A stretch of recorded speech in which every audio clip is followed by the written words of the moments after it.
Auto workers do not want their tax dollars going to subsidize American-made vehicles. Will the minister look them in the face today and say, no Canadian tax dollars will go to Trump's America to build vehicles? A lot of stuff going on here today. Welcome back to Moose and Loose. My name's David. Today, we've got more news organizations pushing the attacks on Pierre Poilievre, the security clearance, all this nonsense. We got a bunch of stuff. Let's jump into this. Starting this one off, we got Table Salt posting this. Our Minister of Foreign Affairs is criticizing a communist government for not being democratic enough. And this is 2 weeks after the RCMP signed an MOU with the People's Republic of China. And Carney went to Beijing to discuss security and the New World Order. So they're pointing out Jimmy Lai, who's a 78-year-old British citizen who created Apple Daily, a news company in Hong Kong. He's been jailed by the CCP because, well, he talks about free speech and they don't want that in China. And here we have Anita Nan posting this. It's just embarrassing. Canada is disappointed with the sentencing of pro-democracy media figure Jimmy Lai today in Hong Kong. Oh, really? The Liberal Party's in bed with China. And Nan's post is especially stupid when you see this. So Conservative Frank Caputo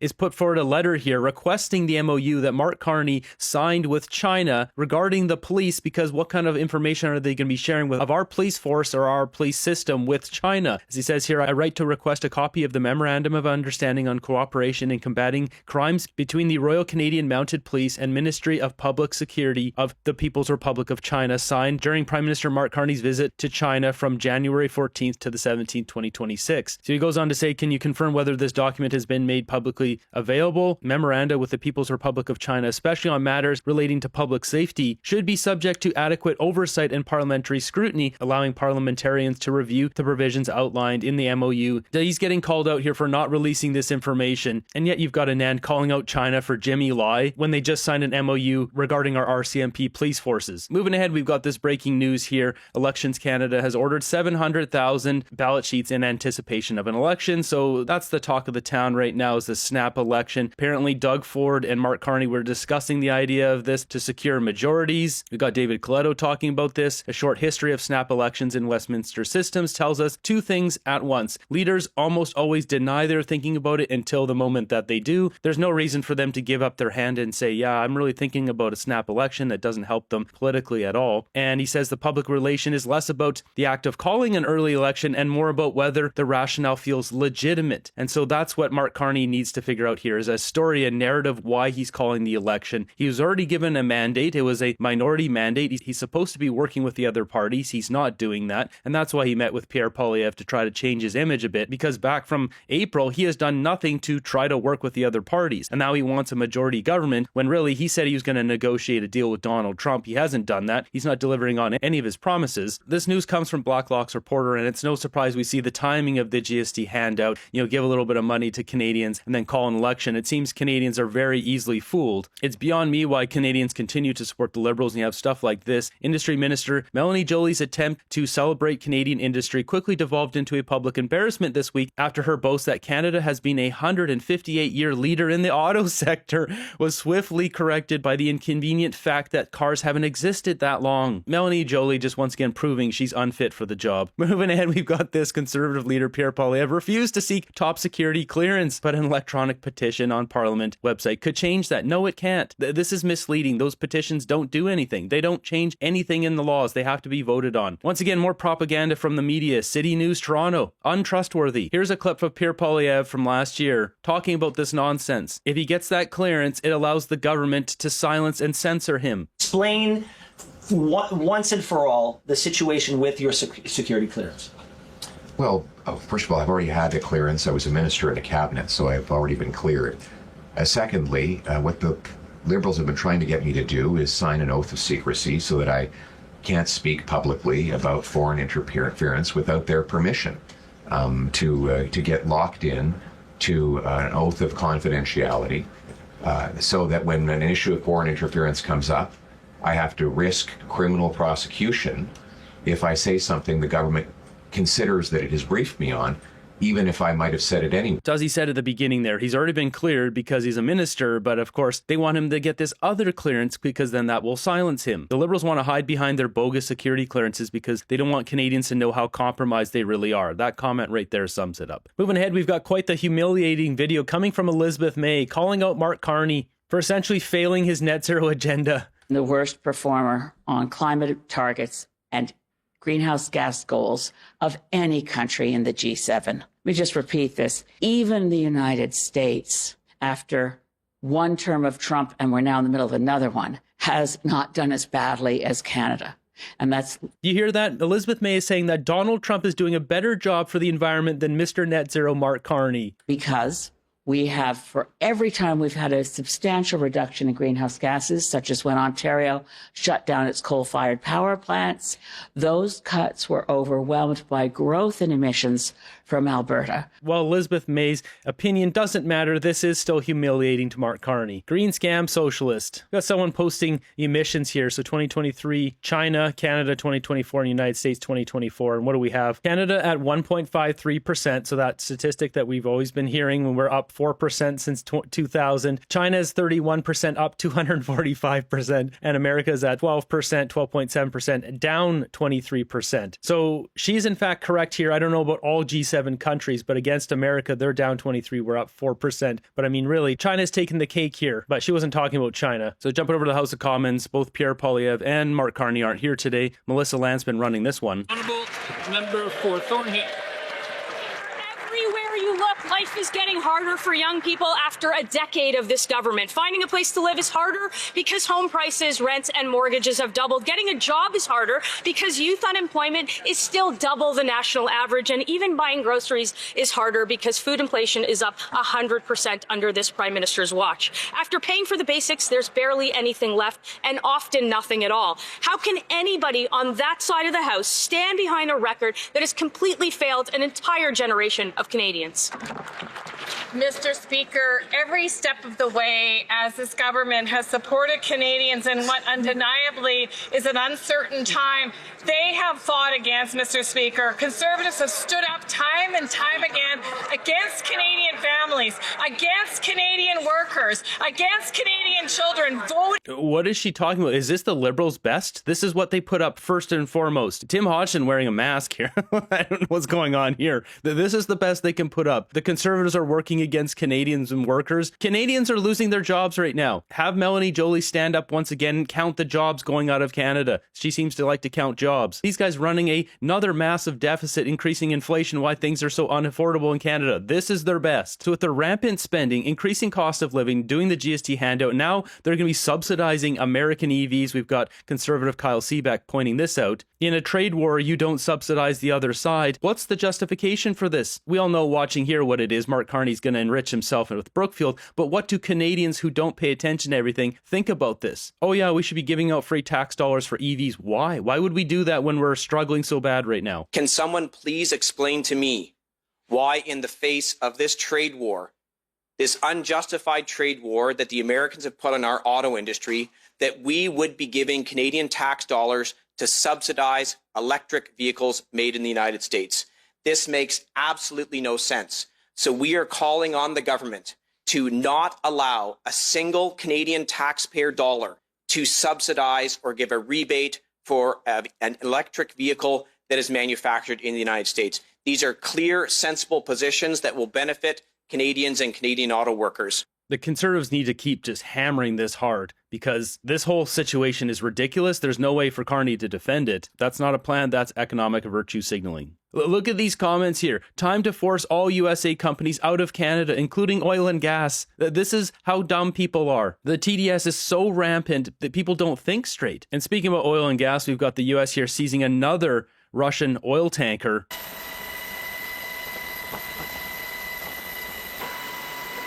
Yeah, it's getting interesting. Last week, the Liberal government announced $2.3 billion in subsidies to buy electric vehicles. Electric vehicles manufactured in the United States will be eligible for this subsidy. It is inconceivable that the Liberal government would launch a multi-billion-dollar taxpayer-funded program that will directly benefit the American auto sector at a time that Trump's tariff war has cost Canada 5,000 jobs and counting in our auto sector. Will the Liberal government reverse course and stop American access to this $2.3 billion subsidy? Yes or no?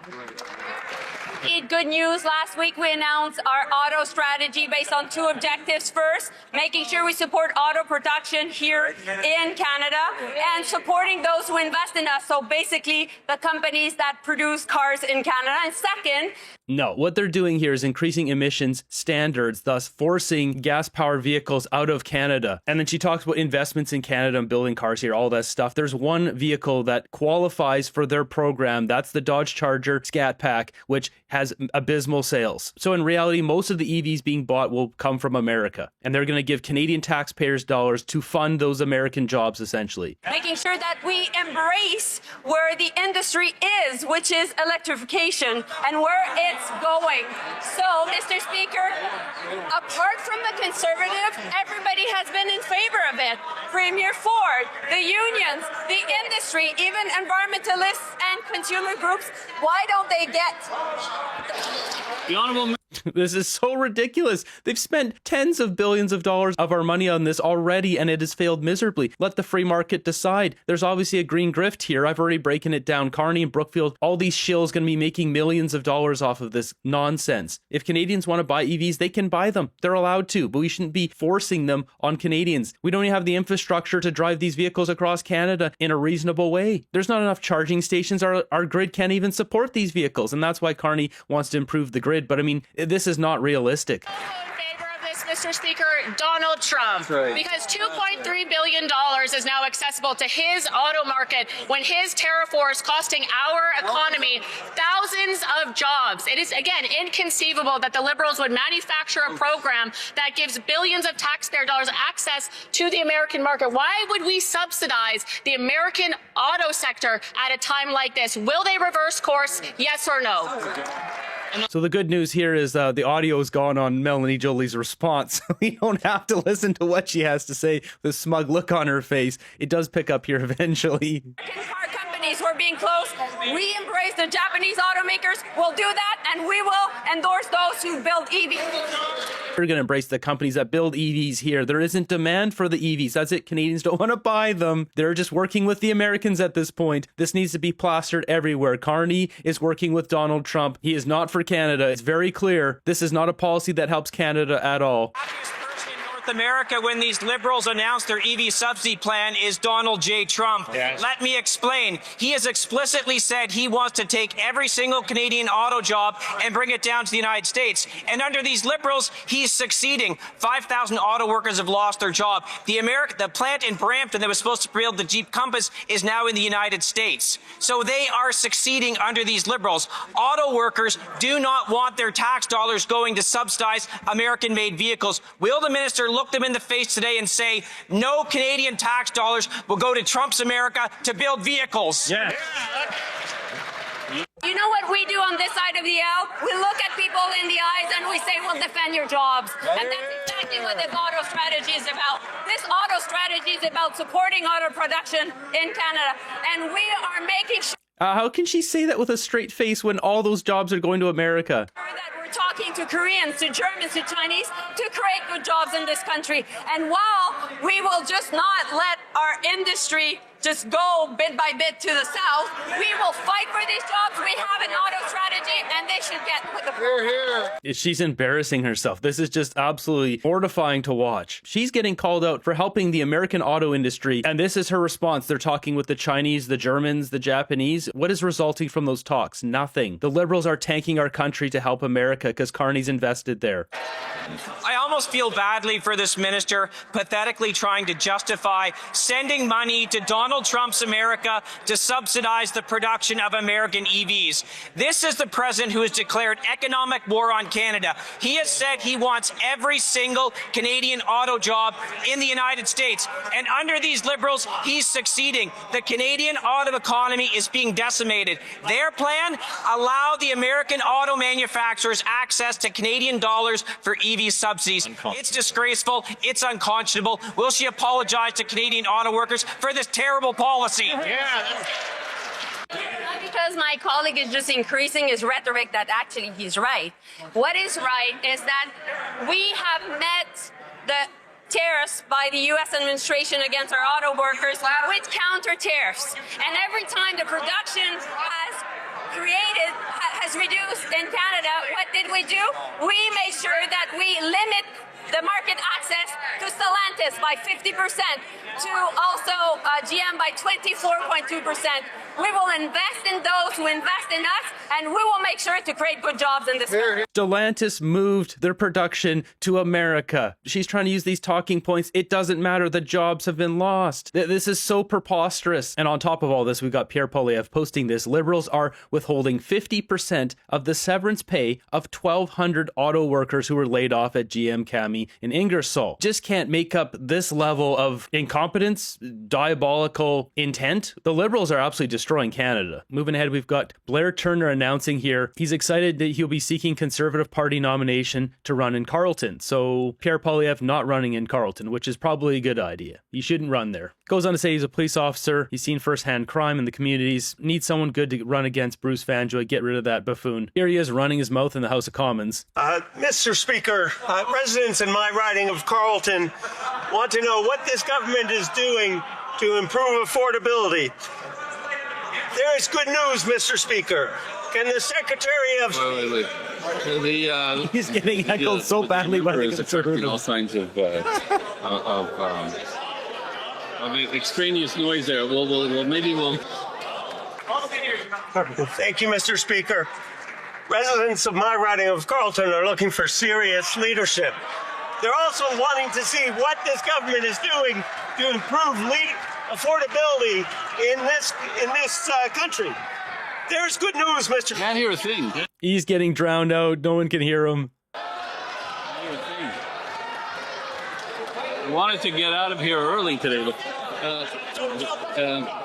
Okay, we'll try again.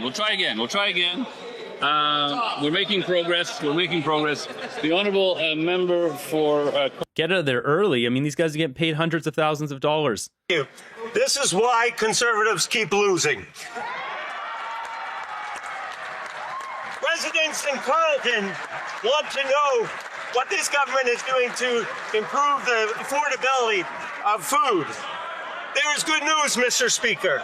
Can the Secretary of State for CRA and financial institutions please inform this House of important measures the government is taking to improve affordability for Canadians?